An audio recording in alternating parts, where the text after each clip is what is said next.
23,000 रुपया इन्होंने लिया रिश्वत। मेरे को बोलने लगे तुम काम बंद करो। 1 साल हो गया। बीडीओ साहब के पास 3 मरतबा में गया।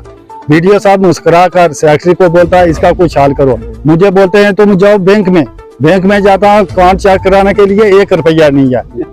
सर मैं यही कहना चाहता हूँ कि पिछले 5 साल से हमको यूज किया जाता है और हमारे वार्ड नंबर 5 में आज तक कोई बाथरूम या टैंकी या रास्ता चाहे रोड बनी हो तो हमको वो अगर इस ग्राउंड पे अगर कोई पैसा लगा है तो हमको दिखाएं कहाँ लगाया। हमको सिर्फ वोट के जरिए यूज किया जाता है कि बस वोट डाल के तो हमको उसके बाद कोई पूछता नहीं है कि आपको भी कुछ चाहिए कि नहीं चाहिए। यही अर्ज कर रही हैं कि मतलब साड़ी वार्ड विच छो अज अगर तुसें ये 10 बंदे बुलाया शायद नहीं कोई बुलाया साड़ी वार्ड विच छो साड़ी वार्ड की कंडीशन तो को साड़ी वार्ड की केड़ा काम दिता 5 साल तो हो रहा है बल्कि 10 साल तो अस लोग पीछे हैं अस मतलब दिता ना ही ना 10 साल तो अस पीछे हैं अस बुलाने महकमा अच्छा साड़ी इंक्वायरी करे ये तो कुछ जनाब ये पोल में आपने टेलीफोन ना पोल पट्टी और खुद सरपंच ने नाल लगाया सी इसने भी जावेद की भी पता है जावेद आमने सामने अच्छा और गल करे सरपंच ने साड़ी वार्ड नंबर 5 भी टैंक रखाया सा तब कोई दीवारें चढ़िया नहीं टैंक पर छत कोई नहीं पिया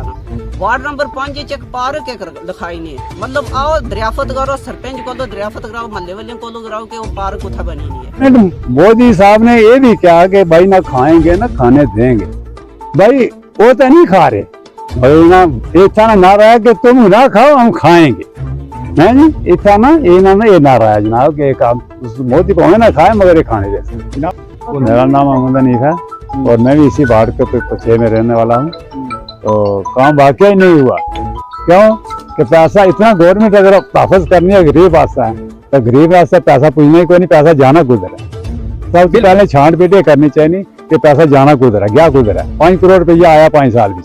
फिर क्या 5 करोड़ एक पंचायत जीता गया ना पंचायत में पैसा किधर गया साहब किता जाए आनी सा कोई मौके अफसर अच्छा सारे मतलब कोई सेक्रेटरी का एक बंदे ने मकान आया दिता जी 1,30,000 रुपया देनी गवर्नमेंट जिसने जो 90,000 खाई जानी 40,000 खाई जानी जो सेक्रेटरी था दुए जे इन्होंने वर्कर बाकी रह जाने 90,000 ये कितना कोठा बना सिया ऐसे तो तक ऊपर बुनो गैली से टुआने वो बुनो खोते लाई जाओ 30,000 खोतियां लगे नहीं जाना क्या मांगे ऐसा नहीं मांगे पर जो रिश्वत खत्म करो गवर्नमेंट रिश्वत खत्म करा तो सारे आसानी हो जानी है जो सबको चोर बाजारी है चोर बाजारी की गवर्नमेंट मोदी साहब ने ये भी कहा कि भाई ना खाएंगे ना खाने देंगे। भाई वो तो नहीं खा रहे भाई ना इतना नारा है कि तुम ना खाओ हम खाएंगे है जी इतना ना ये नारा है जनाब के काम मोदी को ना खाए मगर ये खाने दे भैया रखा था एक की सफाई का उसकी बात भाई नहीं कोई पैसा नहीं खंबे तक वो खंबे ला खंबे इतने आए एक खंबा भी नहीं दिता जेडे 2-3 दिते बाकी ये जरा खंबा आया ये उठा असा लाया अपना बिजली ना